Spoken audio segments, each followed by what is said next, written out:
En attendant les amis, nous avons Man Queens autour de la table et Clémentine qui reprend sa petite place.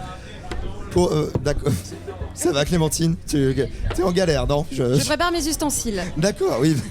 Je vous explique, elle vient de prendre une casquette, elle vient de mettre des petits papiers à l'intérieur. Moi, un petit groupe de rock, je ramène une casquette. Oui, non, mais la base, j'ai envie de te dire. Alors, bienvenue, Man Queens. Excusez-moi, Mankins, pardon. Et donc, on vous a retrouvés à 21h sur la scène du Tetris, donc juste à côté dans la grande salle. Clémentine, oui. Qu'as-tu à leur dire? Qu'as-tu à faire jouer peut-être à nos invités? Oui, ça va être un petit jeu de tirage au chapeau, enfin tirage casquette. On s'est dit comme vous êtes déjà venu sur le West Park l'an dernier, sur la journée du dimanche, donc plus, je me souviens que tu avais dit à l'heure du goûter. Tu avais dit ça?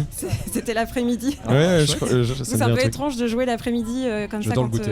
Voilà, mais du coup, on va changer un petit peu. Et là, cette fois-ci, c'est vous qui allez piocher les questions. Ouais, j'ai cru qu'on allait poser les questions. Ça aurait été très marrant. Mais du coup, pour ça, j'ai besoin d'avoir la main la moins innocente autour de la table. C'est qui? C'est possible que ce soit moi. Ouais. Ok. Donc le batteur, c'est parti. Un papier. Ouais. Qu'est-ce que tu as? Gros Ricard. Bah oui, Gros Ricard, parce que vous êtes les grands gagnants du tremplin Ricard SA Live de l'an dernier. Les gros gagnants du Gros Ricard, du Gros Prix Ricard. Et du coup, ça a quand même pas mal changé beaucoup de choses pour vous.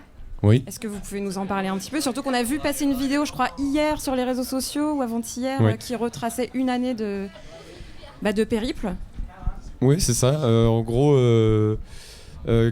ça a changé qu'on est devenu intermittent. Et ça, c'est pas rien quand même. Bah non, c'est pas rien. Tu peux lourder ton taf qui t'emmerde et puis tu fais des concerts, c'est trop cool. Donc vous vivez maintenant plus que de la musique. Ouais, exactement. Enfin, c'est trop bien. C'est ça. Ça change beaucoup quand même. Ouais.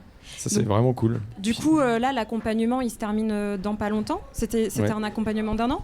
Oui, c'est ça, c'est sur 1 an. Ouais. C'est la dernière date, Ricard, je crois, aujourd'hui. Ok. Sponsorisé par Ricard. D'où le petit bandeau derrière nous sur scène. Ça marche. On va passer à une autre question. Est-ce que tu peux me dire qui dans le groupe est moins innocent encore après toi? Le moins innocent? Enfin non, c'est moi. Après toi. Après moi? Oh, c'est Adrien. Adrien, allez, petite question. Label cassette A. Alors. On parle de Sosa alors. Vous avez énormément de nouveautés en fait ces derniers jours.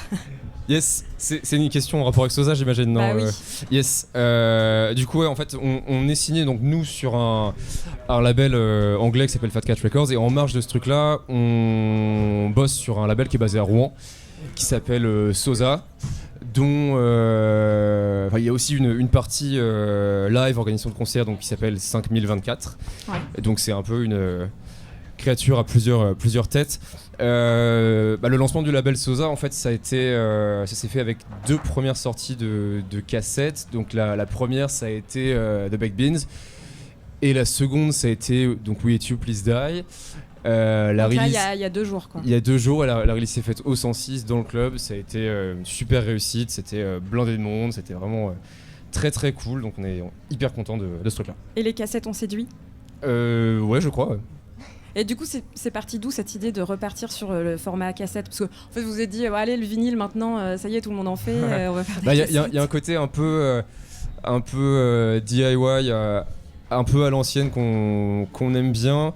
En même temps, généralement, quand tu achètes une cassette, c'est pas forcément pour l'écouter, c'est plus pour l'objet et soutenir le groupe à qui tu achètes l'objet, en fait. Et j'aime bien aussi ce truc-là, parce que finalement, le premier truc à faire pour soutenir un groupe, c'est d'aller le voir sur scène. Et après, tout le reste, c'est un peu du bonus. Donc, quelque part, vendre de la musique, c'est même pas forcément pertinent en 2018, parce que tout le monde peut l'écouter sur Spotify, Deezer, peu importe. Donc, quelque part, vendre des objets liés au groupe, je trouve ça presque plus cool aujourd'hui. Donc, on est sur des séries très très limitées?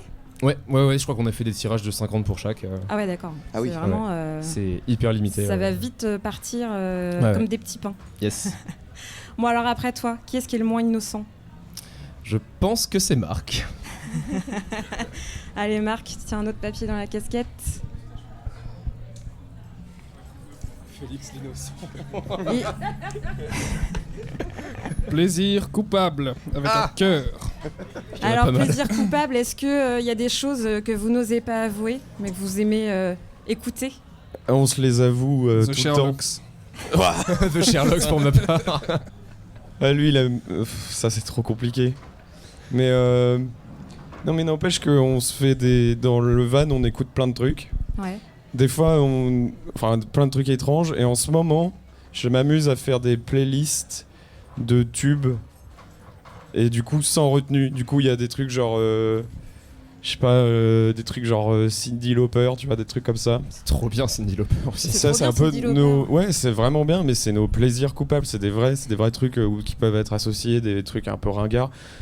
Et en fait, au moment où on les trouve trop bien écrits, comme ça, ou même George Michael, tu vois, les titres sont trop cool. Ouais. Quand on a fait l'album cet été, là, tous les matins, Robin, notre ingé son, il mettait une playlist de Noël. Et c'est pareil, c'est que des purs trucs. Genre, donc Mariah Carey. Mariah Carey, évidemment. Il y a un truc que j'ai réécouté hier, mais ouais, c'est machin truc. Ouais, ça s'appelle Feliz Navidad. Et c'est ultra bien. Tout ça, c'est nos plaisirs coupables, je pense. Qui sont pas si coupables que ça, du coup. Bah non. Ouais, grave. Mais quand même, faut l'avouer. Mais nous, on se dit tout. Ouais, plus de barrière. Et je trouve ça plus dur de le dire à vous, par exemple. Et à nos millions d'auditeurs. Oui. Les fameux. Bon bah Félix, apparemment, t'es le plus innocent du groupe. Adrien se marre, je sais pas si c'est vrai du coup. Bien entouré. Bien entouré. Oui, en fait, alors je sais, vous allez peut-être pouvoir nous dire, est-ce que c'est le fait d'avoir gagné le tremplin Ricard qui fait que maintenant vous êtes avec toute une panoplie de gens autour de vous ? On a quand même un label, un attaché de presse, il y a quand même du monde. C'est certain que ça a fait une bonne accélération pour nous, ce truc-là. En fait, ça a permis de gagner du temps. Enfin, il y a des choses qui étaient déjà en cours. En particulier, on avait déjà un attaché de presse depuis pas mal de temps déjà qui nous suivait. Le label anglais, c'était déjà dans les petits papiers. En fait, ça a vraiment permis d'accélérer les choses, je pense, en particulier du côté du tourneur. Ouais. On est passé chez Alias en touring et ça a été un énorme coup de boost pour là, vous pour avez nous. Des dates tout le temps. Ouais, c'est trop bien. Et une chose en amenant une autre, en fait, ce truc avec Alias nous a permis, vu qu'ils ont beaucoup de groupes anglais sur leur roster, nous a permis de faire la première partie de Franz Ferdinand au Zénith de Caen. Bah oui, j'y étais. Ce qui fait que du coup, ça a permis donc à Franz Ferdinand et à leur équipe de découvrir. Et ça leur a beaucoup plu apparemment, puisque leur manager a parlé de nous à un tourneur anglais qui s'appelle Coda, qui nous a signé dans la foulée. Et donc ouais, c'est un peu un truc, un effet boule de neige, et c'est super cool quoi. Bon, y a des questions en rab, du coup, qui se dévoue ? Vas-y. Allez. Assez rapidement aussi, puisqu'après on va devoir vous abandonner. Ça sera la petite question bonus. Bonne découverte. Ah bah super. Moi j'avais hâte que vous tombiez sur celui-là. Est-ce que vous avez des groupes dont vous êtes tombés fous amoureux là ces derniers temps Allez, qu'on pour connaît la troisième fois de la journée, Crack Cloud. C'est un groupe post-punk canadien, ils sont 7 ou 8 sur scène. C'est très post-punk 80, mais il y a plein de trucs un peu chelous, genre des influences afrobeat, jazz, musique électronique. Et, c'est super cool, c'est tout sauf pop. Par contre, c'est vraiment super radical, super extrême dans la démarche. Et il y a vraiment plein de bonnes idées, c'est assez incroyable, le son est trop bien. Ok, donc voilà. On va s'empresser d'aller écouter. Et du coup, je me permets de terminer juste pour dire que vous avez, pour certains d'entre vous, des side projects, notamment Marc Le Bruit. Est-ce que Laurence, tu peux nous en dire un petit mot ? Parce qu'il y a une actualité bientôt pour Marc Le Bruit. Je vais encore faire de l'autopromo comme tout à l'heure, puisqu'il jouera à l'occasion du festival Nordic Impact dans un projet un peu, enfin dans un parcours en fait ce jour-là. Il y aura les Nordic Apart dans cette journée-là. Il y aura beaucoup de choses, dont les Nordic Apart, et il se produira donc dans un appartement. On est très content de l'accueillir, qu'il rejoigne la programmation. très hâte aussi. Je dois jouer 3/4 d'heure ou 2 heures, j'ai pas très bien compris. Tu joues 3 heures en fait. D'accord, 3 parce que heures. depuis que j'ai vu les Too Many Teas, je me suis dit c'est bon, les groupes ils peuvent jouer 3 heures, c'est facile quoi. Trop bien. Mais en fait, il a une discographie de 5 ou 6 albums à l'heure actuelle. C'est vrai en plus. Hein. Non, les concerts en appart, sérieusement, ça arrête à 22h. Donc je te rassure, ça commence à 20h30. Donc tu joues de 20h30 à 22h. Voilà. Merci beaucoup, Mankins. Merci à vous. Et puis à très vite. Yes, carrément. Nous, on reprend tranquillou le parcours. On aura Soft Moon en interview d'ici quelques minutes. C'est Swazik et Clémentine. Et Oscar. Voilà, pour la traduction. Le translation simultané. Faut que je parle au micro en fait. Ouais, aussi, ouais, c'est mieux en radio, il est vrai. On aura également, des micro-trottoirs puisque Benjamin va repartir à la rencontre des gens dans le festival pour cette fin de soirée.